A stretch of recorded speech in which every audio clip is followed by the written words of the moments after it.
Pelican Bay 2025. Inside the prison where new gangs are born.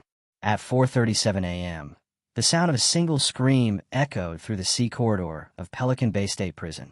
It wasn't the kind of scream that came from pain. It was the kind that came from realization. A realization that no one was coming. No guards. No medics. No help. Just concrete. And silence. Moments later, the sound of fists pounding on a steel door followed. Over and over. A desperate rhythm. Then came the voice, trembling, raw. He's not breathing. Somebody open the damn door. But in Pelican Bay, the doors don't open fast. Not in 2025. Not here, in the prison where control is currency and silence is law. That morning, a 27-year-old inmate, known on the yard only as Ghost, was found dead inside his isolation cell. He wasn't a lifer. He wasn't a serial killer. He was a messenger, a runner between new factions forming inside the walls, gangs that weren't supposed to exist anymore. The guards called it an overdose. The inmates called it a message. Either way, it was the spark. The moment Pelican Bay started changing again. Because deep inside those concrete walls, where men haven't seen sunlight in years, something new is being born. Something darker than before. A new breed of loyalty. A new way to rule. And it's not about colors anymore. It's about control. If you believe stories like this deserve to be heard, hit subscribe, like, and comment. Because what happens inside these walls rarely makes it out alive. Welcome to Pelican Bay, 2025, where new gangs are born not on the yard, but in the dark. Every prison has its secrets. But Pelican Bay was built on secrets. The kind that don't make the news. The kind whispered between steel doors. The kind that crawl through ventilation ducts. Messages wrapped in paper, slid through cracks, passed between men who haven't touched another human in years. And behind every whisper, there's one question nobody outside those walls ever asks. What happens when you isolate evil for too long? Do you destroy it? Or do you teach it how to adapt? The walls remember. Built on California's northern edge, swallowed by fog and redwoods, Pelican Bay was designed to be the end of the line. The last stop for the most violent, the most uncontrollable, the men even other prisons feared. Here, sunlight is a privilege. Conversation is a crime. And silence is survival. When it opened in 1989, Pelican Bay Security Housing Unit, the infamous SHU, was supposed to end gang coordination. Lock them down. Cut the head off the snake. But what nobody realized was that snakes grow new heads. Decades later, in 2025, the SHU is different. New technology, digital surveillance, AI-assisted monitoring. But the human spirit inside, still the same. The same hunger for power. The same need for belonging. Only now, the gangs have evolved. They no longer need a yard to recruit. They don't need coded letters or tattoos. They've learned to use silence as a weapon. In the dark corners of isolation blocks, small groups began forming alliances again. Not by race this time, but by trade. Contraband networks, data leaks, cryptocurrency smuggling through prison accounts. What started as whispers became operations. And Pelican Bay, once a graveyard for old gangs, became a breeding ground for new ones. The first sign came in the form of a piece of paper, found taped beneath a food tray in the kitchen wing. It had no names, no threats, just a number, 01. To guards, it meant nothing. To inmates, it meant something had begun. A new gang, small, faceless, calling themselves the Zeros. No race, no symbol, no color, just a code.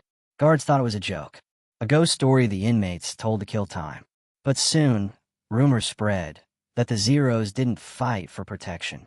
They fought for control of communication. Who could speak? Who could get messages out? Who could contact the outside world? In prison, communication is power. And Pelican Bay had just given birth to the first digital gang. By mid-2025, multiple Zero identifiers were found carved into cell walls. Not deep, not big, but deliberate. And for men who hadn't touched a phone or a screen in years, those carvings meant more than graffiti. They meant presence. Someone was listening. Someone was organizing. The breakdown. It was during one of those fog-heavy mornings when the first real confrontation happened. Two inmates, both former members of rival prison gangs, were caught arguing in whispers near the exercise cages. That alone was suspicious. Within hours, both were sent to the SHU. A week later, one of them was gone. The report said suicide. But inside Pelican Bay, nobody believes in coincidences, especially not the guards. One of them, a 20-year veteran named Daniels, said it best in an off-record interview. You think you've seen control until you work here. But these men, they've learned patience. You give them silence long enough, they'll start building kingdoms in their minds. Some of them turn that kingdom into power. That's what scares me. Daniels wasn't wrong. Isolation doesn't break everyone. For some, it transforms them. And by the summer of 2025, transformation was exactly what was happening. Men who hadn't seen another face in months were somehow connected, coordinated, moving as if following orders from a voice nobody could trace. The system had created the very thing it feared most: organized unity in total isolation. Ghost's secret. Remember Ghost, the inmate who died in the opening scene? What investigators didn't find on their first sweep was the small strip of fabric hidden under his mattress. It wasn't bloodstained. It was burned, with faint marks that looked like code. Binary, zeros and ones. When translated, it spelled one phrase. Zero owns the dark. No one knew what it meant.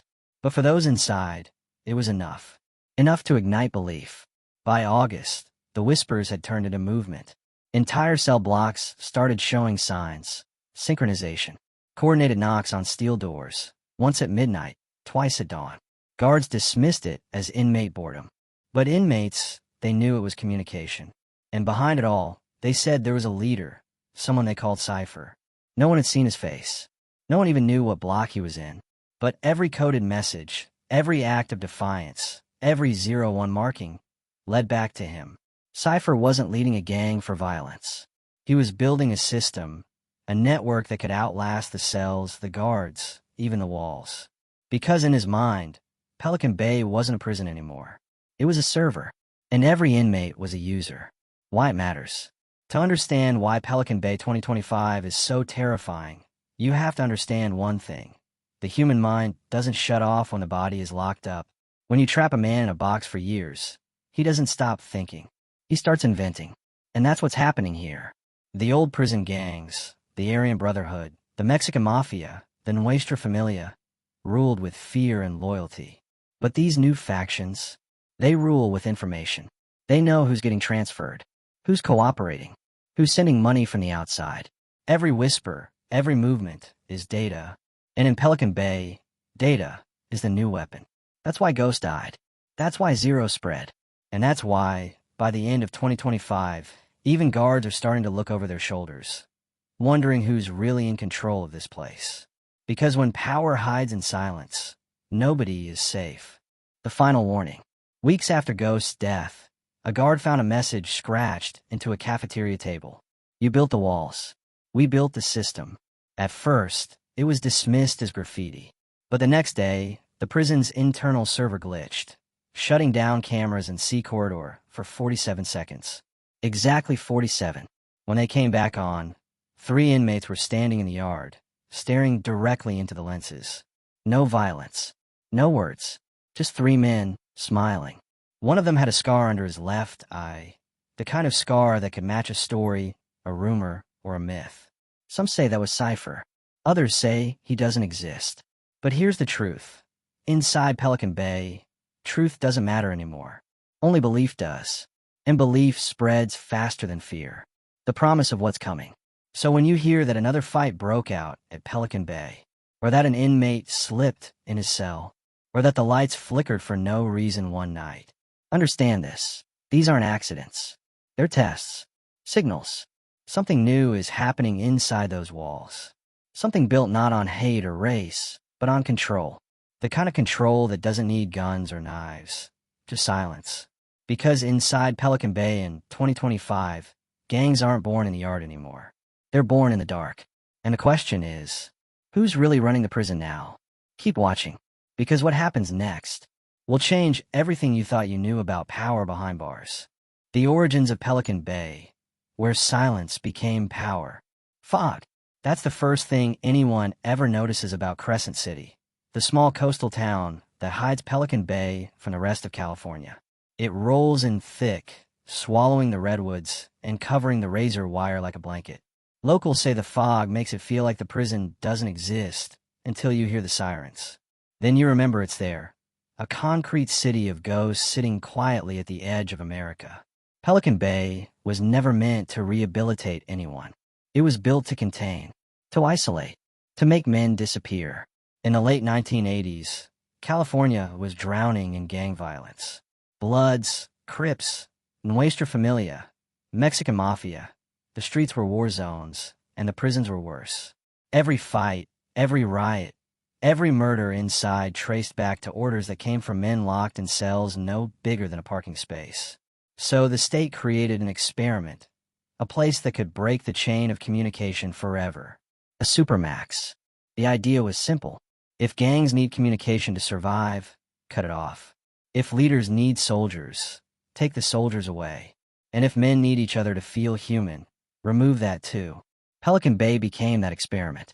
A place so isolated, silence became a form of punishment, and, eventually, a language.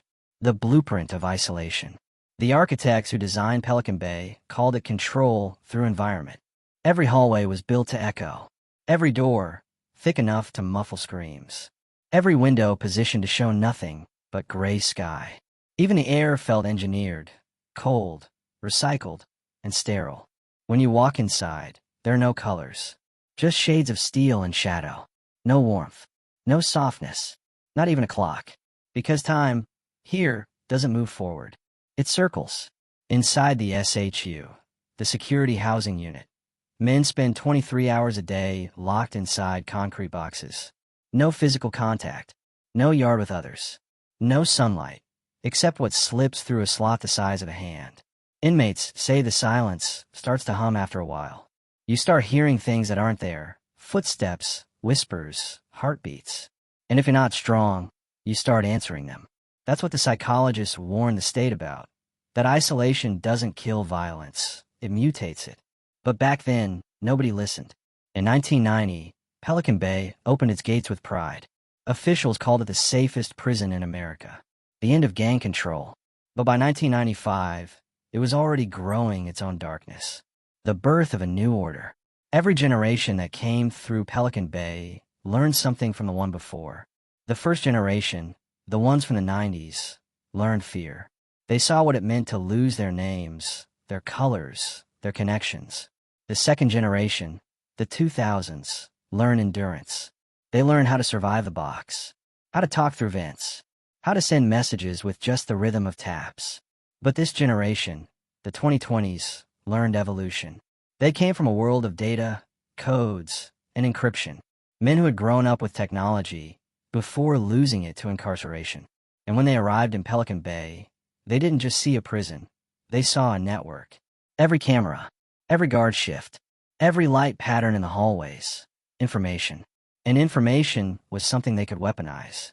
By 2025, inmates began using every sensory cue as communication. 2 knocks before meal trays meant safe. 1 long drag of breath near the vent meant watching. They turned silence into strategy. Even guards started to notice. Men who'd never met somehow reacted the same way to certain alarms. The same pause. The same stillness. Something was connecting them. And that's when Zero was born, not as a gang, but as an idea.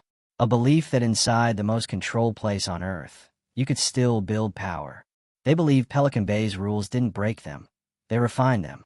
The experiment that backfired. In 2011, long before this new evolution, there was a hunger strike.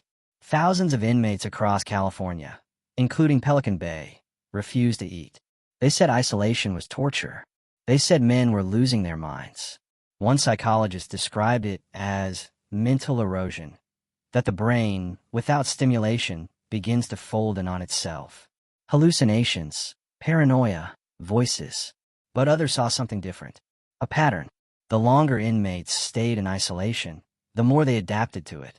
Some lost emotion altogether, became cold, calculating, detached, perfect for leadership. And so, in trying to destroy gang hierarchy, Pelican Bay accidentally created men who could lead without being seen. By 2025, this psychological evolution had reached its peak. Cypher, whoever he really is, didn't need a crew around him. He didn't need to shout orders. He just needed belief. And inside those walls, belief spreads faster than fire. The sound of madness. One of the most chilling parts of Pelican Bay isn't the violence, it's the quiet. Former inmates describe hearing the same sound every night, a low hum that seems to come from the walls. Some say it's the pipes. Others swear it's the building breathing. But in 2023, a guard's log recorded something strange. Multiple inmates in different blocks reported hearing the same whisper at the same hour. "You're not alone." Every single one wrote those exact words. Coincidence? Maybe. Or maybe something deeper, a shared delusion born from years of isolation. Either way, it showed one truth. Pelican Bay had changed the way the human mind works. And now, in 2025, that same isolation is being used not to control, but to organize. The new inmates entering the system aren't afraid of silence anymore. They use it. They study it. They build within it. The architects regret. In 2024, one of the original architects of Pelican Bay, now retired and living in Oregon, gave an interview. He said something that stayed with me. "We built it to stop communication. We never thought silence itself could become communication." He paused before saying, "I think we created a living thing, a machine that runs on the minds of the men it traps." That's the tragedy of Pelican Bay. It's not just a prison. It's an organism, feeding on fear, adapting to pressure, learning from every inmate who survives it. And like any organism, it evolves. The making of Cypher. No official records list an inmate named Cypher. But ask any prisoner in D Block, and they'll tell you, Cypher is real. They say he was one of the original tech fraud convicts from Los Angeles. Smart, quiet, cold. The kind of man who didn't fight, he studied. When he got to Pelican Bay, he didn't align with any old gangs. He didn't need to. He started mapping the prison in his head. Guard rotations, ventilation routes, tray schedules. Somehow, through nothing but observation and timing, he built a system of coded signals. A pattern no one could trace. Other inmates started following him without even knowing who he was. They just followed the pattern. That's how Zero spread. Not by recruitment, but by rhythm. Cypher's belief was simple. You could take away our tools, our voices, our world.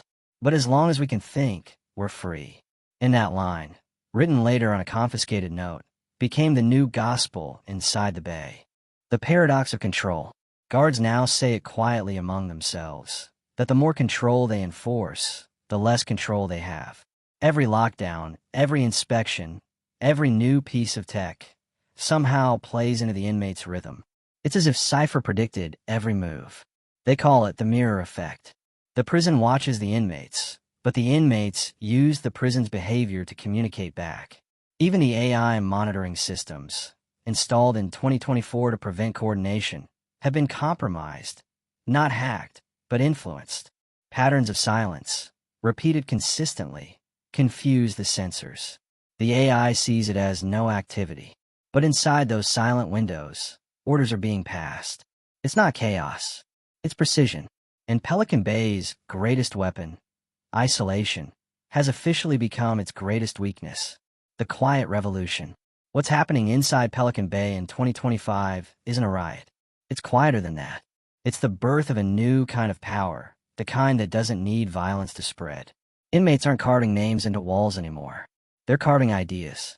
Every zero mark found in the corridors is like a fingerprint, proof that a system is evolving beyond control. And maybe that's the most terrifying thing of all.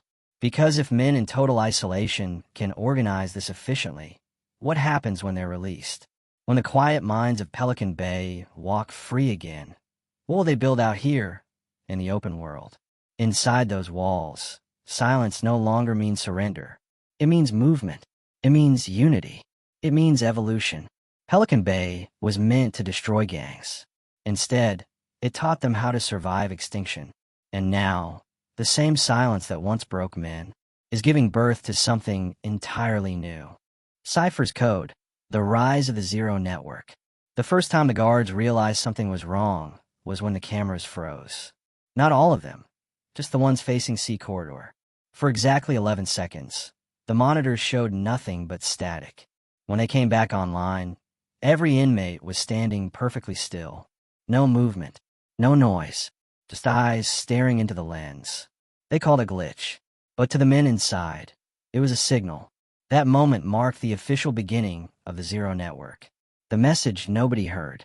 A week later, a maintenance worker found something carved behind a vent in the control room. "We don't need voices to speak." He thought it was old graffiti. He scrubbed it clean. But 2 days later, it was back. Same words. Same handwriting. Only this time, there was a number below it. 0110. The same binary code Ghost had before he died. Guards brushed it off, until more appeared. On lunch trays. On cell doors. On the floor beneath the isolation showers. Always the same sequence. Always the same rhythm.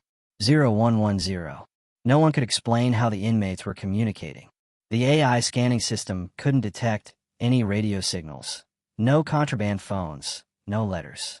But messages kept spreading. Instructions. Orders. Warnings. It was like the entire prison had developed its own underground internet. Invisible, silent, and unstoppable. Cypher's shadow. No one ever saw Cypher's face. Not once. His name wasn't on any official list. He didn't appear in any surveillance footage. But his presence was everywhere. In the codes, in the timing, in the behavior of the inmates. The guards who worked Pelican Bay long enough started recognizing patterns. Small, repeating moments that didn't make sense. An inmate tapping twice on the wall before meals. Another whistling 3 notes in the shower. A third refusing food every 6th day, no matter what. To outsiders, random acts. To the inmates, coordination. Cypher had created something the prison system wasn't built to handle. A communication network that existed purely in behavior. A language made of timing, rhythm, and repetition. No words. No devices. Just patterns. Guards could record it all they wanted. They couldn't decode it. Because the code wasn't written in ink or sound. It was written in silence. The birth of the system. It started with the oldest trick in the SHU. Tapping through walls. For decades, inmates had used a crude, knock code to talk, converting letters to taps. But Cypher changed the system completely. He replaced words with binary, zeros and ones. A single knock meant 0. A double meant 1. When paired with timing, 1 second between knocks, 2 seconds for pause. Entire messages could be written in seconds. At first, it was harmless. Simple greetings, jokes, warnings when guards approached. But then it evolved. Messages became commands. Commands became strategies. Strategies became plans. And one day, without anyone realizing it, Pelican Bay's isolation unit had turned into the most efficient underground network in the country. No violence. No shouting. Just coded silence, spreading like wildfire. The fear inside the walls. Guards started noticing something strange. The inmates were calmer. Too calm. There were fewer fights. Fewer arguments. Even the most unstable prisoners sat quietly in their cells, waiting for something unseen. At first, staff thought it was peace. Then came the discovery that proved otherwise.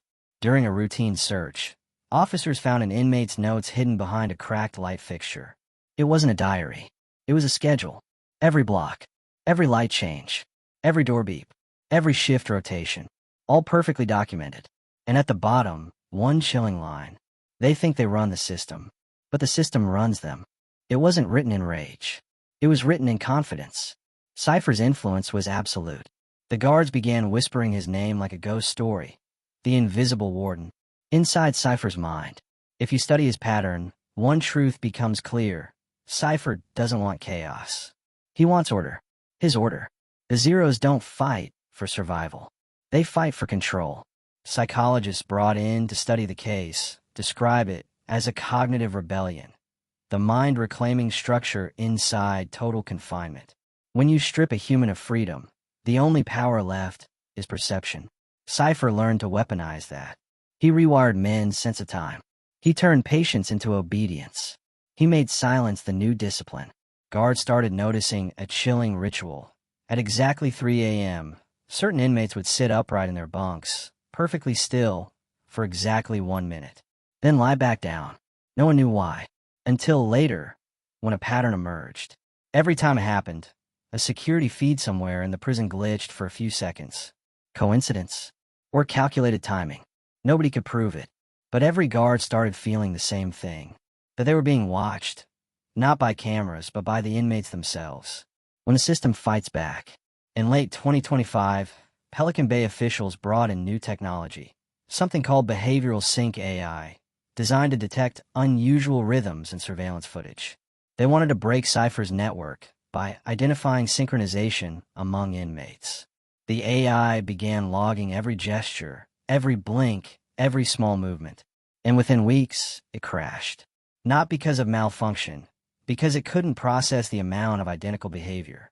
Hundreds of inmates across separate isolation blocks were moving the same way at the same time. Micromotions too subtle for humans to notice. A shoulder twitch, a blink delay, a pattern of breaths, all synchronized. The machine's report labeled it systemic coherence anomaly. To the staff, it meant one terrifying thing. The prisoners weren't reacting to control. They were the control. The interview that never happened. In October 2025, a journalist received permission to interview one of the supposed Zero members. He asked the inmate a simple question. Who is Cypher? The man smiled, a slow, empty smile, then said, Cypher isn't a person. Cypher is a program. He leaned closer, and you're already inside it. The feed cut out 30 seconds later. The audio recorder melted from the heat of a shorted wire. The interview never aired, but the transcript, leaked months later, confirmed something chilling. Cypher had convinced men they were part of something larger than themselves. A network beyond prison walls. And once you believe in something that big, it doesn't matter if it's real. It becomes real. Echoes of control. Psychologists now say what's happening inside Pelican Bay isn't just crime, it's evolution. They call it collective adaptation under confinement. When individuals lose physical power, they develop collective mental strength. They begin to think as one. Cypher's brilliance wasn't in codes or hacks. It was in teaching men how to surrender individuality for unity. No hierarchy, no ego, no face, just pattern. And that's what makes it unstoppable. Because how do you kill something that doesn't exist in one man, but in many? The guards break down. One night, Officer Daniels, the same veteran who'd worked there for 2 decades, walked in a C corridor and froze. Every door in the block was closed, the lights dim. Then, without warning, a slow knock echoed from the end of the hall. Once. Twice. Pause. Once again. He waited, hand on his weapon. Then another cell answered. Same rhythm. And another. And another. Within seconds, the entire corridor became a living heartbeat of sound. Hundreds of knocks sinking into one impossible rhythm. Daniel shouted for backup. But when the lights came on, silence. Every inmate was standing in place, staring forward. Not one word. Not one move. Just that same unshakable calm. He quit a week later. When asked why, he said, because they're not prisoners anymore. They're a system, and we're just part of it. The network expands. What nobody outside knows is that Cypher's network might have already reached beyond Pelican Bay. Family members of inmates report receiving blank letters. No text, no names, just faint indentations on the paper, like code pressed by hand. Some even receive calls, silence on the line, followed by 3 faint taps.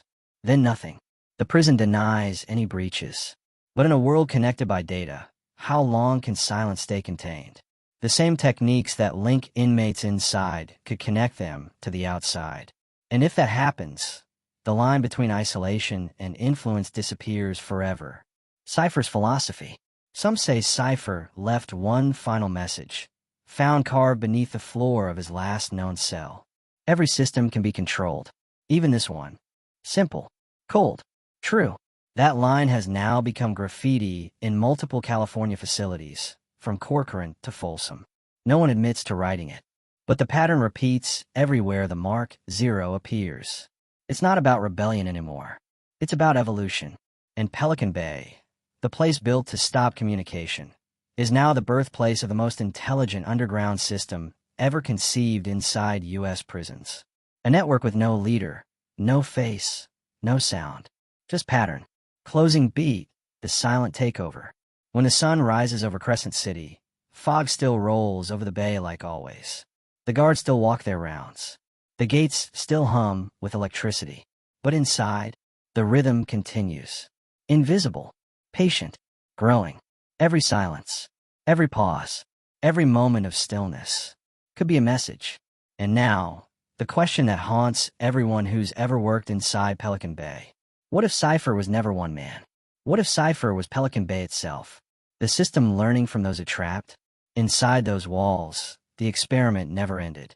It just changed hands. The breaking point. The alarms blared at 2:17 a.m. It wasn't the usual chaos.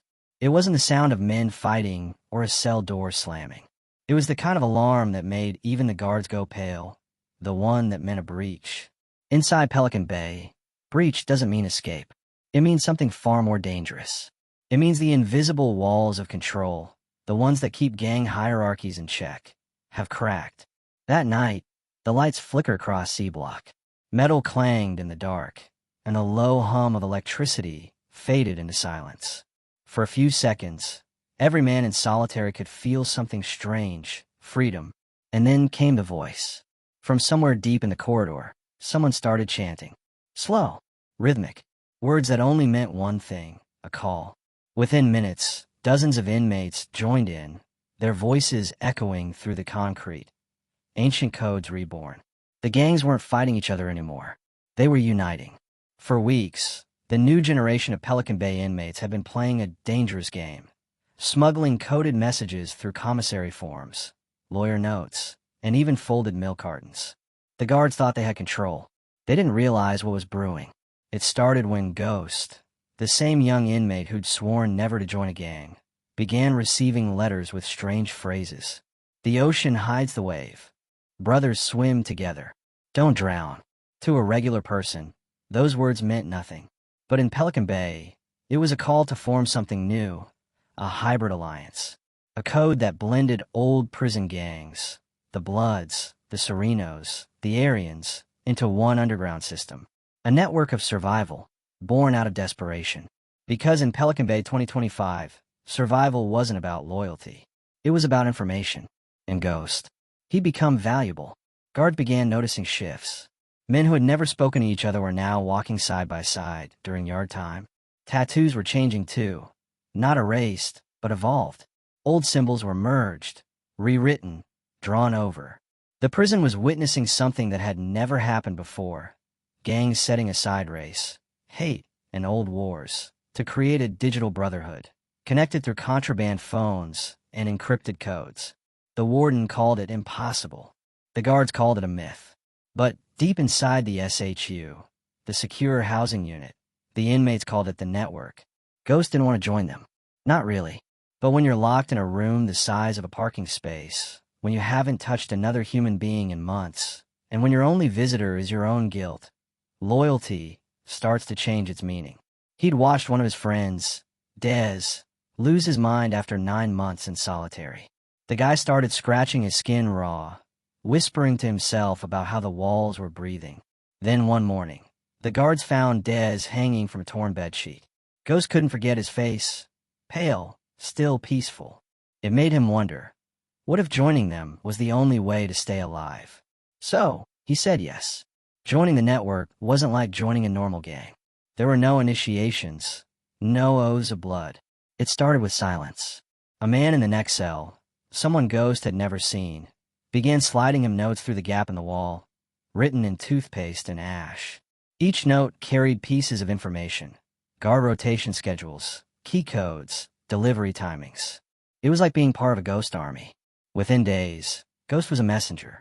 Within weeks, he was a leader. But the guards weren't blind. They'd been noticing the patterns, odd shifts in cell block communication, the same phrases repeated in random paperwork. The FBI had been tipped off that something was brewing inside Pelican Bay, something that could spread to other facilities across California. And then came the breach night. The alarm that went off wasn't from violence. It was from a system override. Somehow, the lights, cameras, and door controls in C Block went dark simultaneously. That wasn't an accident. The network had found a way to hack the system, using a smuggled phone, disguised as a broken radio, and a man on the outside with access to the prison's contractor network. For 3 minutes, Pelican Bay went completely dark. 3 minutes of silence. 3 minutes of power shift. When the lights came back on, graffiti covered the walls, drawn in toothpaste, blood, and pencil lead. The new order is here. The warden ordered a full lockdown. Cells were stripped, inmates searched, and guards interrogated. But no one talked. Every gang, every rival, every man, silent. It was unity born in the shadows.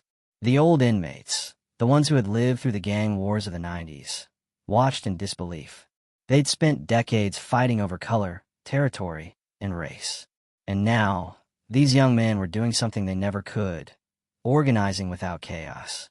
One of the older inmates, nicknamed Bones, said it best in an interview years later. We were soldiers. They were architects. We fought for blocks. They built networks. We bled for colors. They traded information. But unity comes with a price. A few weeks after the blackout, Ghost was called into a routine inspection. He knew what that meant. The guards had found out, or at least suspected, he was part of it. They dragged him to the interview room. No cuffs. No words. Just silence. A sergeant dropped a stack of papers on the table. Printed messages, coded letters, and screenshots from confiscated phones. Every line led back to him. You think you're building something? The sergeant asked. We built this place. We decide who breathes. Ghost didn't respond. His mind raced. He knew what was coming next. Not punishment. Not isolation. Something worse. Transfer. Pelican Bay wasn't the end. It was just the beginning. When Ghost was moved out that night, he looked through the armored van's window as the fog rolled across Crescent City. The prison lights shimmered like ghosts in the mist. Behind him, he could still hear the faint echo of men chanting, their voices bouncing through steel and stone. He didn't know if the network would survive without him, but he knew one thing. He had started something he could no longer stop. A new kind of gang wasn't built with tattoos and blood anymore. It was built with codes, silence, and purpose. And Pelican Bay had become the birthplace of it all. Weeks later, a confidential memo leaked from the Department of Corrections. It read, emerging hybrid organizations forming within Pelican Bay State Prison appear to blend ideologies from multiple racial and gang affiliations. Objective, unknown. Methodology, advanced communication systems through contraband devices. Recommendation, increased surveillance and isolation enforcement. But it was already too late. The network had spread to Folsom, to San Quentin, to Donovan, through hidden phones, through commissary workers, through encrypted slang and hand signals. Pelican Bay had become the headquarters of a new evolution of prison power. And Ghost's name, or the legend of him, became a whisper in every solitary block across California. Some say he made it out. Others say he disappeared, lost in a transfer file no one ever saw again. But one thing remains true. The gangs of yesterday were built on blood. The gangs of today, they're built on data. And Pelican Bay 2025 isn't just a prison anymore. It's a factory, manufacturing a new kind of power. A power the system still doesn't understand. Echoes in the dark. They say every prison has ghosts. But at Pelican Bay, the ghosts don't just haunt the cells. They evolve.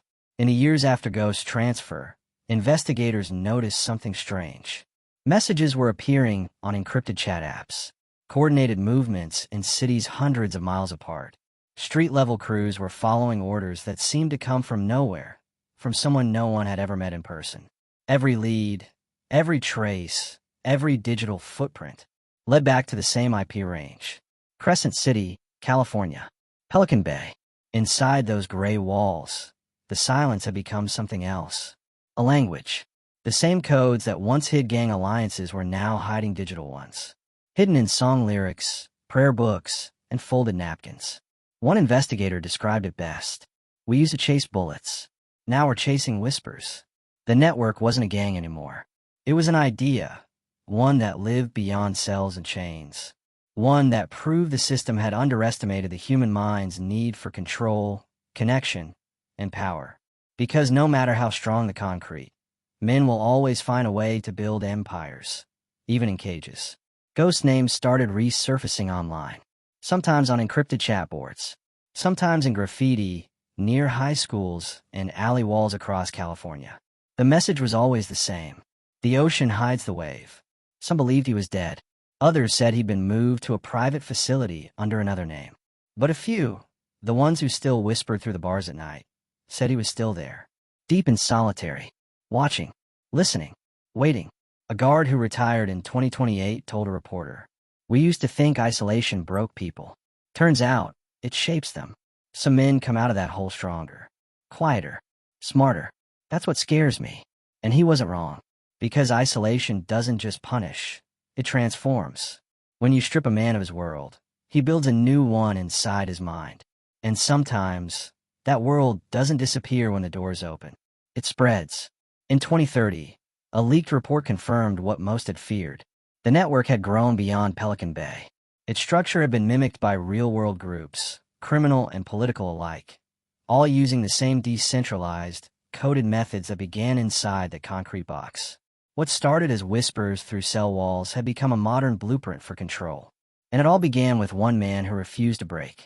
Pelican Bay today stands quiet. Or at least, it looks that way. Fog still rolls over the yards every morning. Doors still slam shut at 9 p.m. But beneath the silence, there's movement.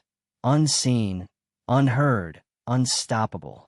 New inmates arrive every month, unaware of the legacy that lives inside those walls. Some come to do their time. Others come searching for something more. A story, a name, a cause. And somewhere in the dark, maybe in a forgotten corner of the SHU, a man once called Ghost still breathes. Still listening to the rhythm of the metal doors. Still smiling at how the world outside has started to sound a lot like the world inside. Pelican Bay was built to bury men, but it did something else. It created evolution. It showed that even in absolute control, rebellion finds oxygen. That silence can speak louder than screams. That isolation can birth innovation. And maybe that's the real secret of Pelican Bay. Not the violence, not the punishment, but the quiet intelligence that grows when the human spirit is cornered and forced to survive. The state calls it a high-security facility.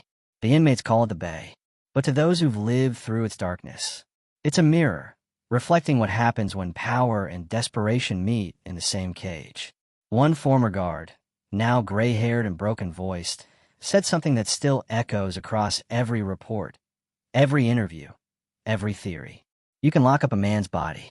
You can break his spirit. But you can't kill an idea once it learns how to breathe. And so, as the fog drifts over Crescent City and the waves crash quietly beyond the razor wire, one question remains. A question that haunts everyone who's ever set foot near those walls. If Pelican Bay can create a new kind of power in total silence, what other monsters are being born in the dark right now? The story isn't over. It's only gone quiet. In places like Pelican Bay, walls don't just hold prisoners. They hold stories. Stories of power, survival, and the thin line between control and chaos. If this story made you think, if it made you feel something, don't just scroll away. Share this video, and tell me what you think. Are prisons creating monsters, or revealing the ones we already had inside us? Subscribe for more real stories from behind the walls, because the next one might just change how you see freedom itself.